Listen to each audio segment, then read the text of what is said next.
నాల్ కాలక్షేపం పణ్యర్యార్హల్ అంటారు మన పిళ్ళే లోకాచార్య స్వామి. అంటే ఈ అష్టాక్షరి మహామంత్రం తెలిసిన తర్వాత అసలు ఇది తప్పితే ఇంక వాడికి ప్రపంచమే ఉండేది కాదు అండి. ఇది తప్పితే ఇంక వాడికి యాక్టివిటీస్ ఉండేది కాదు. ఇది తప్పితే ఇంక వాళ్ళకి అసలు జీవితమే లేదు అని అనుకునేవారటండి. అంటే ఏంటి ఏం చేసేవారండి అంటే దీన్నే ఎప్పుడు స్మరించుకునేవారండి. అంటే బోరు కొట్టదండి. రోజు గంట సేపు మంత్ర జపం చేయండి అంటేనే అబ్బా గంట సేపు కూర్చోలేకపోతున్నామండి, గంట సేపు సాగటం లేదండి, అసలు గంట సేపు చెప్పిన చాలా కష్టంగా ఉందండి అని అనేస్తున్నారు కదా. ఇప్పుడు గంట కూర్చోవడమే కష్టం అంటుంటే వాళ్ళు అసలు జీవితం అంతా మొత్తం కూడా దీంతోటే గడిపేవారంటే ఇది ఏం చేసేవారండి, ఎలా గడిపేవారు అని అడిగారు. అంటే ఎప్పుడు కూర్చుని నారాయణ నారాయణ నారాయణ నారాయణ నారాయణ నారాయణ అనుకునేవాడని తాత్పర్యం కాదండి. వారు ఇతర గ్రంథాలు చదివేవారు, ఏమైనా పనులు చేస్తుండేవారు. కానీ ఏ గ్రంథం చదివినా ఆ గ్రంథం ఈ మంత్రంలో ఉండే ఏ అర్థాన్ని ఎట్లా ప్రకాశింపచేస్తోంది. మనం గతంలో అనుకున్నాం కదా, సర్వం అష్టాక్షరాంతస్థం యచ్చ అన్యదపి వాంగ్మయం అని మనం గతంలో చెప్పుకున్నాం, జ్ఞాపకం ఉంటుంది. అసలు ఈ ప్రపంచంలో ఉండే వాంగ్మయం అంతా అష్టాక్షరి మహామంత్రంలోంచి వచ్చింది. ఇందులోకి రానిదంటూ ఏది ఉండదు అని మనం అనుకున్నప్పుడు నువ్వు ఏది చదివినా ఇందులో ఒక పార్టే కదా అవ్వాలి. అది అంచేత ఆయా గ్రంథాన్ని చదివేటప్పుడు ఈ మంత్రంలో ఏ అర్థాన్ని అది స్పష్టం చేస్తోంది, ఏ భాగాన్ని అది వివరిస్తోంది ఇది తెలుసుకున్నాం. అంటే ఉదాహరణకి రామాయణం చదువుతున్నారండి. మరి ఇప్పుడు రామాయణం చదువుతున్నారంటే వాళ్ళు అష్టాక్షర మంత్రం చెప్పిస్తున్నట్టేనా అంటే ఎస్, అలాగే భావించేవారు. అది ఎట్లా కుదురుతుందండి? ఎట్లా కుదురుతుందంటే, సరే రామాయణంలో ఏ భాగాన్ని చదువుతున్నారు, ఏ భాగం చదవడం ఏంటండి, రావణాసుడు తీసుకెళ్ళిపోయి లంకలో పెట్టి సీతమ్మని ఏడిపిస్తూనే ఘట్టం చదువుతున్నాం. అది కూడా అష్టాక్షరి మంత్ర జపమేనండి అంటే ఎస్, సందేహం ఏమిటి, అన్ని దాంట్లోవే అన్నప్పుడు ఎట్లా అంటే అష్టాక్షరి మహామంత్రంలో ఏ భాగం రావణ ప్రవృత్తిని తెలియచేస్తోంది. రావణ ప్రవృత్తి ఏమిటి? అందరినీ ఏడిపించడం, మంచి వాళ్ళందరినీ ఏడిపించడం, ఎప్పుడు అన్నీ నాకే కావాలి, అన్నీ నాకే కావాలి, అన్నీ నాకే కావాలి అని అనుకోవడం, ఎన్ని మంచి చెప్పినా బుర్రకెక్కించుకోకపోవడం, అంతే కదండి. విభీషణుడు చెప్పాడు, కుంభకర్ణుడు చెప్పాడు, ఇంకో ప్రహస్తుడైన మంత్రి గారు చెప్పారు, సీతమ్మ చెప్పింది. ఎంతమంది చెప్పినా అక్షరం మొక్క కూడా వాడి బుర్రలోకి ఎక్కలే. అంచేత ఏది మంచి చెప్పినా బుర్రలోకి ఎక్కించుకోకపోవడం, నా అంతవాడు లేడని గర్వపడటం, అన్నీ నాకే కావాలనుకోవడం, అడ్డొచ్చిన వాళ్ళలో ఏడిపించడం, ఇదే కదా రావణ ప్రవృత్తి. ఇలాంటి రావణ ప్రవృత్తిని చెప్పేది మనలో ఏది? అష్టాక్షరి మంత్రం అది చెప్తున్నాను. అష్టాక్షరి మహామంత్రంలో ఆ ఉ మా ఓంకారం కదా, అందులో మ అనే అక్షరం ఉందండి. ఈ మా అనేది ఆత్మస్వరూపాన్ని చెప్తుందండి. దాని తర్వాత నమః అని ఒక పదం ఉందండి, అందులో మహ అని ఒక అక్షరం ఉందండి. మహ అంటే నాకు, నాకే, నా వల్లే, నాకు తప్ప మరొకటికి కాదు. మహ నాకు, నా వల్ల, అంతా నేనే, అన్నీ నాకే, అన్నీ నా వల్లే, దానికి అడ్డొస్తే నేను సహించను. రావణుడు అనేటటువంటిది మంత్రంలో ఉండే మా అనే అక్షరం వివరించేటటువంటి ఒక క్యారెక్టర్. దీంట్లో ఉండే క్యారెక్టరిస్టిక్సే మనకు అక్కడ ఆయనలో కనిపిస్తాయి. అంటే అష్టాక్షరి మహామంత్రం బాగా పెరిగి పెద్దదైతే అది నీకు రామాయణంలో అక్కడ కనిపిస్తుంది. గింజ అన్నిటినీ మనకి చూడటానికి అవకాశం కలిగించదు కదా. గింజలో నీకు పెద్ద చెట్టు అంతా ఉంటుంది, కానీ గింజలో నువ్వేం చూస్తావు? నువ్వు దాన్ని కొట్టి చూసినా లోపల నీకు తెల్లటి పౌడర్ తప్ప నీకు క్రీమ్ పౌడర్ లాగా ఏం కనిపించదు వేరేంది. నువ్వు ఎన్ని క్రాస్ సెక్షన్స్లో దాన్ని చూసినా అందులో నీకేం కనిపించదు. అనిపిస్తుంది అందులో ఏమైనా? కానీ అదే నువ్వు నేలలో వేస్తే దానికి జాగ్రత్తగా నీళ్లు పోసి కాస్త వెలుతురు తగిలేటట్టు చేసినట్టయితే క్రమంగా ఇదివరకు నీకు కనిపించని రూపంలో అదే గింజలో ఉండే సంస్కారాలు ఒక్కటొక్కటి క్రమంగా పైకొచ్చి అది బ్రహ్మాండమైనటువంటి రూపం ధరించిన తర్వాత, ఓ ఇది కింద గుండ్రని ట్రంక్, దానికి పక్కన బ్రాంచెస్, దాని పక్కన పెద్ద పెద్ద లీవ్స్, అందులో చివరి మళ్ళీ చిన్న లీవ్స్, అందులోంచి మళ్ళీ చిన్న పువ్వులు, ఆ పువ్వుల్లో వాసన, అందులోంచి పిందెలు, అందులోంచి కాయల్లో మంచి రుచి, అందులోంచి పండ్లు, ఆ పండ్లలో తీయని రుచి. ఓహోహో, ఇన్ని ఎక్కడి నుంచి వచ్చాయి? అయితే గింజలో లేనివి ఏమైనా వచ్చాయి? అందులోంచి గింజలో లేనివి ఏమైనా వచ్చాయి చెట్లోకి? అలా వచ్చేటైతే నువ్వు చింతగింజ వేస్తే అందులోంచి ఆవుదూడలు పుట్టాలండి కదండి. మనుషులు కూడా కుక్క పిల్లలు పుట్టాలి అంటే పుడుతుంటారనుకోండి అప్పుడప్పుడు. ఎందుకంటే అందులో లేనిదేదో వచ్చేటైతే ఎందులోంచి అయినా ఏదైనా రావచ్చు. ఆబ్జెక్షన్ ఏమిటి? కానీ అలా రాదు ఎక్కడ. ఆ గింజలో ఏ రకంగా ఇదివరకు ఒక విషయం ప్రోగ్రామ్ అయి ఉందో అదే ప్రోగ్రాం క్రమంగా నీకు బయటికి విస్తరించి ఒక స్థూలమైనటువంటి ఆకృతిని కలిగి నీకు కనిపిస్తోంది తప్ప లేనిది రాదు, గింజలో నీకు కనిపించదు. అష్టాక్షరి మహామంత్రం అనేది ఒక గింజ. ఇందులోంచి మొత్తం సకల వాంగ్మయము ఏర్పడింది. ఇందులోంచి మొత్తం ఈ ప్రపంచమంతా ఏర్పడ్డది. అందుచేత నీకు బయట కనిపించేటటువంటి ఏ స్వభావం స్వరూపమైనా ఇవన్నీ మంత్రంలో ఉంటాయి. చేత ప్రపంచం చెడ్డది కాదు, ప్రపంచంలో ఉండే వ్యక్తులు చెడ్డవాళ్ళు కాదు. జ్ఞాపకం పెట్టుకోండి. మనకు ఉద్దేశం అని కాబట్టి ఏమిటి ఈ ప్రపంచం అంతా? ఇదంతా కళ, ఇదంతా కళ్ళ, అంత మాయ, అంతా మిథ్య. నువ్వు కళే, నీకుండే తెలివి కూడా అప్పుడు కళే కదా. కాదుటండి, వీడు నిజం, వీడి తెలివి నిజం, వీడి తిండి నిజం, వీడి సంపాదన నిజం, ఇవన్నీ నిజమే. మిగతాదంతా మాత్రం మిగతా వాళ్ళకి అందరికీ కళ. అంచేత నువ్వు కళ, నీకు సంపదల కళ. అంచేత నీ సంపద పట్టుకొచ్చి నాకు ఇచ్చేయి, నేను నిజం, నా సంపద నా పొజిషన్ నిజం అండి.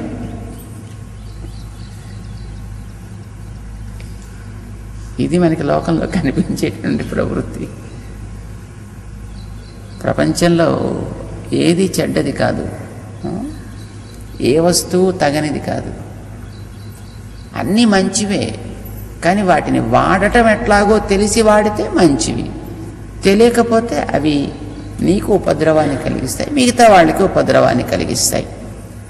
ఎట్లా చూడు, నువ్వు ఒక్కొక్క చోట ఒక్కొక్క రకంగా, రావణాసురుడు ఒక చోట, హిరణ్యకశిపుడు ఒక చోట, హిరణ్యాక్షుడు ఒక చోట, కంసుడు ఒక చోట, శిశుపాలుడు ఒక చోట, హిట్లర్ గారు ఒక చోట, ఆయన ఇంకో చోట, ఆయన ఇంకొక రకంగా, నెపోలియన్ గారు మరో రకంగా, ఒక్కొక్కడో ఒక్కొక్క రకంగా.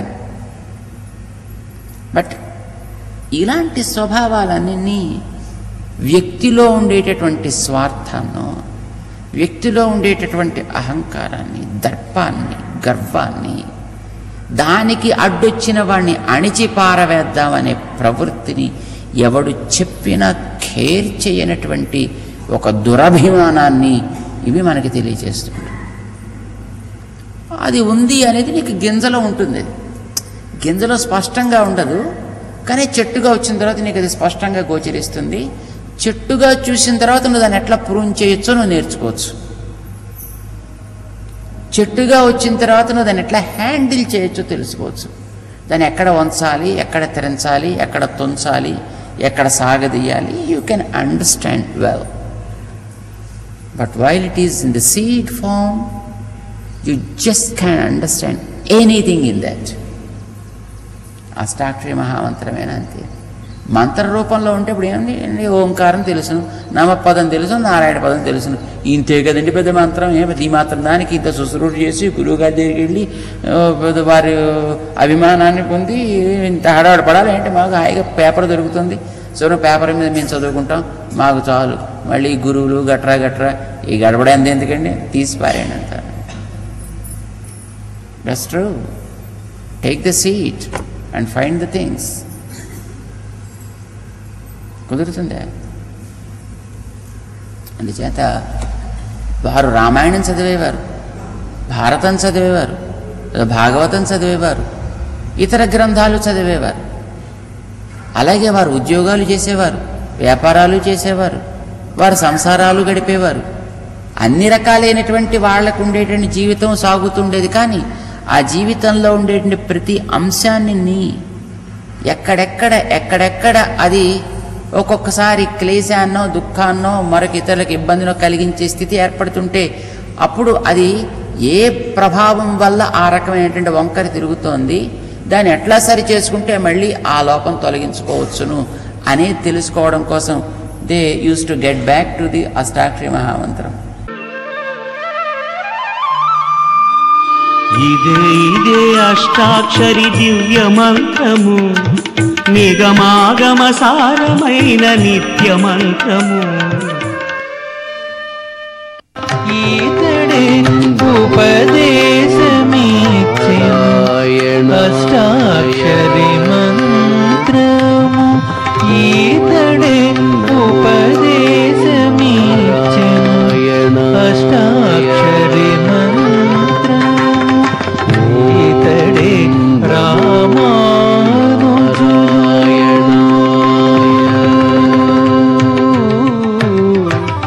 ఈతడే రామానుజులు ఇహ పర దైవము.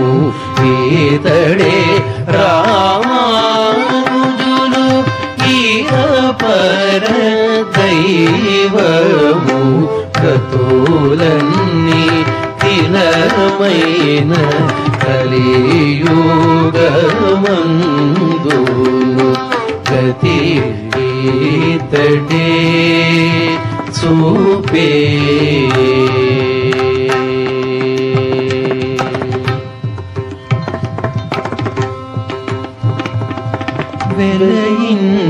వెలయించెనీతడే కా వేదపు రహస్యములు చలమి నీతడే.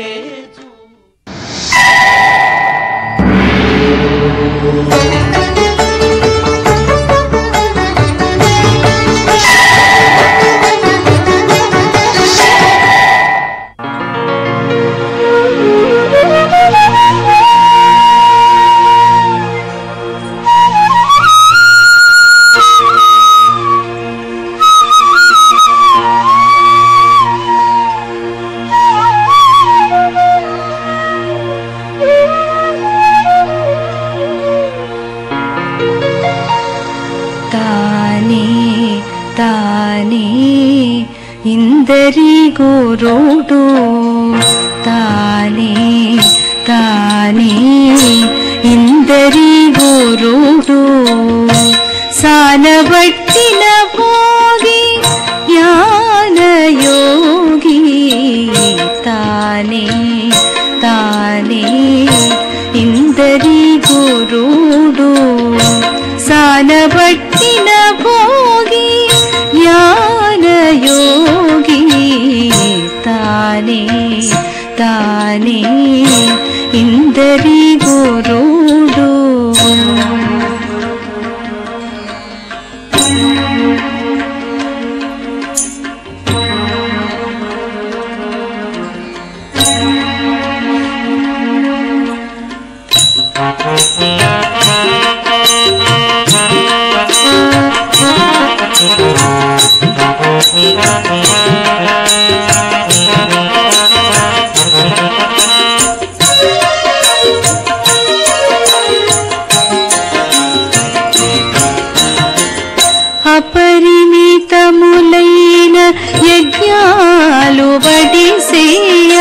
ప్రపన్నులకు బుద్ధి ప్రచరించి అపరిమితములైన యజ్ఞాలు వడిసేయ ప్రపన్నులకు బుద్ధి ప్రచరించి తపముగా ఫల పరిత్యాగము సేయించు కపురుల గరిమల కర్మయోగి తపముగా ఫల పరిత్యాగము సేయించు కపురుల గరిమల కర్మయోగి తానే తానే ఇందరి గురుడు సానవట్టిన భోగి జ్ఞానయోగి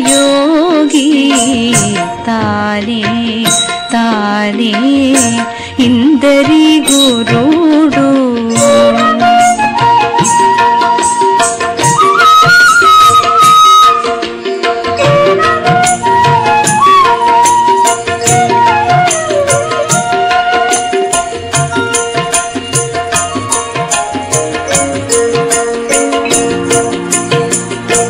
అన్ని చేతలును బ్రహ్మార్పణ విధి చేయ మన్నించు బుద్ధులను మరుగ చెప్పి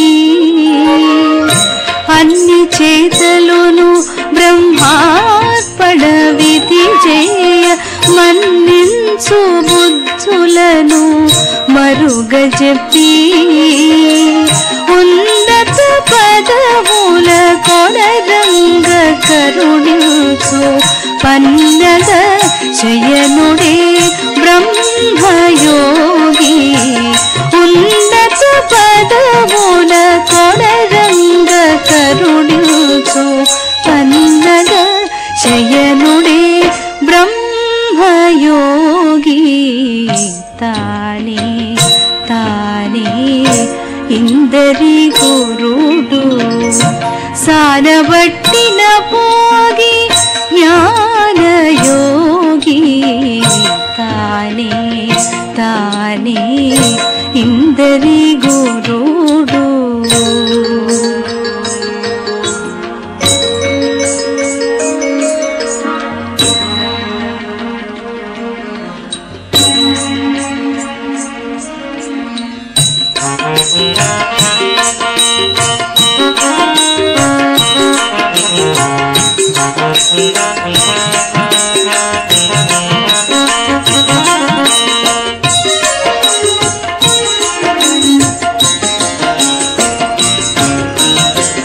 తనరగ కపిలుడై దత్తాత్రేయుడై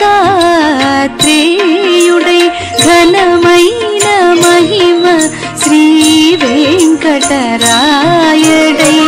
తనరగ కపిలుడై దత్తాత్రేయుడై ఘనమైన మహిమ శ్రీ వెంకటరాయడై ఒదరగ సంసార యోగము కృపసేయ ఒనరగ సంసార యోగము కృపసేయు అనిమిష గతులను అభ్యాస యోగి ఒనరగ సంసార యోగము కృపసేయు అనిమిష గతులను అభ్యాస యోగి తానే తానే ఇందరి గురుడు సానబట్టిన భోగి జ్ఞానయోగి తానే తానే ఇందరి గురుడు సానబట్టిన భోగి జ్ఞానయోగి తానే తానే ఇందరి గురుడు తానే తానే ఇందరి గురుడు తానే తానే ఇందరి గురుడు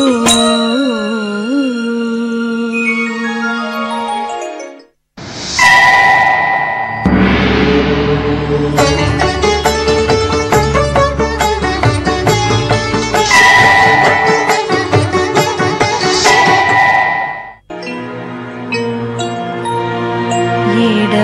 పేడ మచ్చిక ఏడ సుత్తులు, ఏడవల పేడ మచ్చిక ఏడ సుత్తులు, ఆడుకున్న మాటలెల్లా అవి నిజాలా.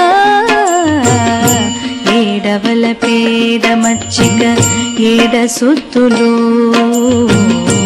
ఏడవల పేడ మచ్చిక ఏడ సుత్తులు.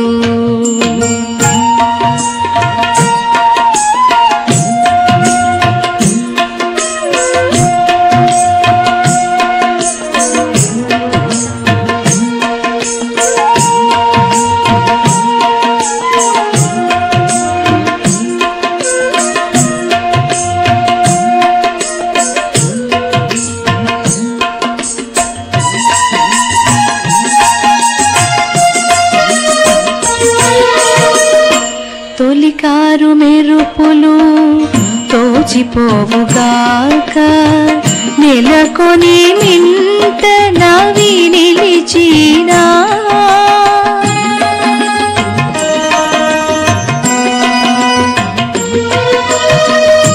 తొలికారు మెరుపులు తోచిపోవుగాక, నెలకొని మింట నవి నిలిచినా.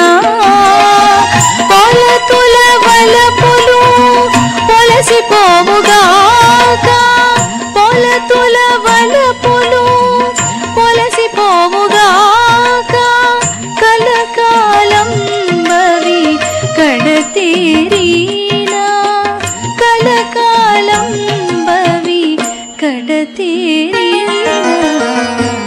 ఏడవల పేడ మచ్చిక ఏడ సుత్తులు, ఆడుకున్న మాటలెల్లా అవి నిజాలా. ఏడవల పేడ మచ్చిక ఏడ సుత్తులు, ఏడవల పేడ మచ్చిక ఏడ సుత్తులు.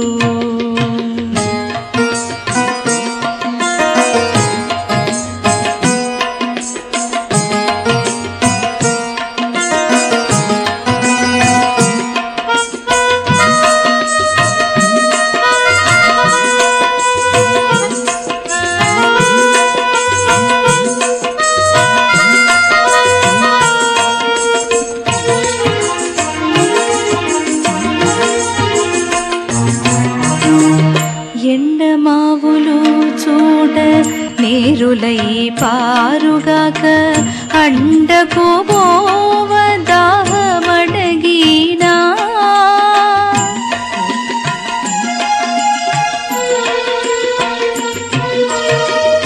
ఎండమావులు చూడ నీరులై పారుగాక, అండకు పోవ దాహమడగినా. నిండినట్టి మోహము నెలతల ముది చూడా, నిండినట్టి మోహము నెలతల ముది చూడా. ఉండినట్టి ఉండుగాక పూతైనా, నిండినట్టి మోహము నెలతల ముది చూడా. ఉండినట్టి ఉండుగాక పూతైనా, ఉండినట్టి ఉండుగాక పూతైనా. ఏడవల పేడ మచ్చిక ఏడ సుత్తులు, ఆడుకున్న మాటలెల్లా అవి నిజాలా. ఏడవల పేడ మచ్చిక ఏడ సుత్తులు, ఏడవల పేడ మచ్చిక ఏడ సుత్తులు.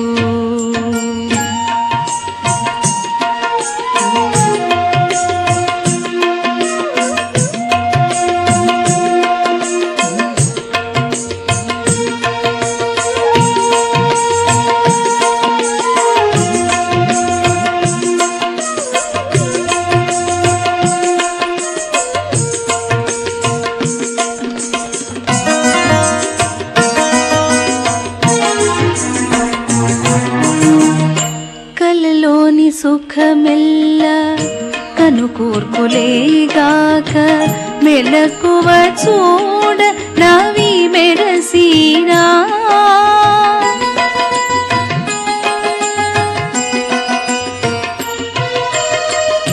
కలలోని సిరులెల్లా కనుకూర్పులేగాక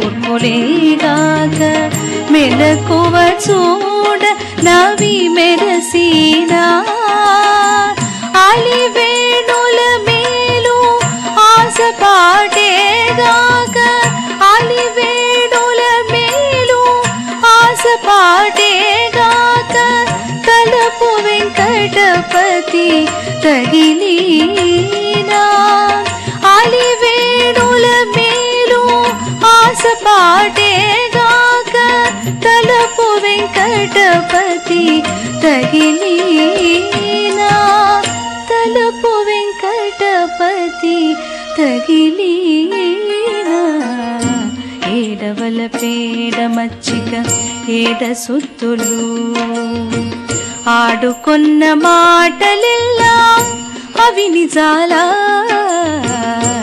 ఏడవల పేడ మచ్చిక ఏడ సుత్తులు ఆడుకున్న మాటలెల్లా అవి నిజాలా ఏడవల పేడ మచ్చిక ఏడ సుత్తులు ఏడవల పేడ మచ్చిక ఏడ సుత్తులు ఏడవల పేడ మచ్చిక ఏడ సుత్తులు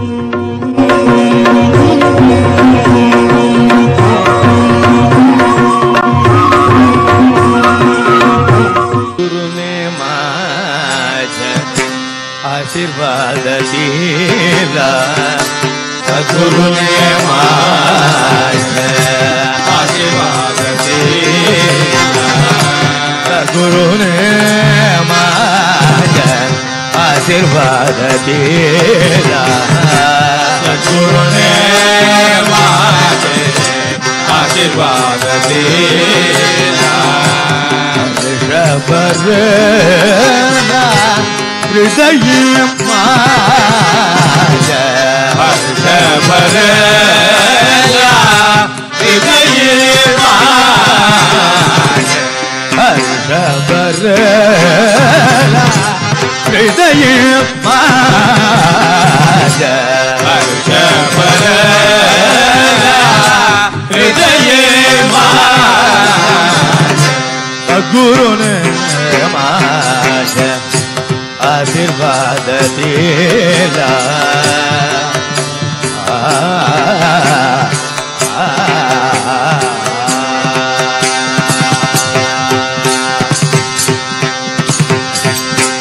हृदयेच्या भाव कळला गुरु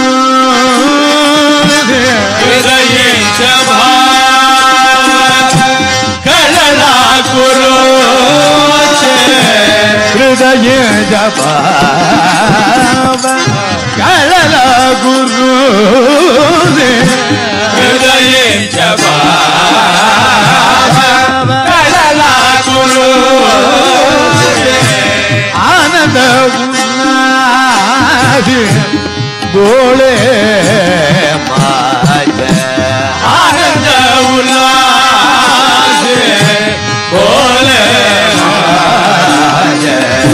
सद्गुरुने माझ्या आशीर्वाद दिला सद्गुरुने माझ्या आशीर्वाद दिला बोले माझे गुरु कृपा तो करुणी बोले माझे गुरु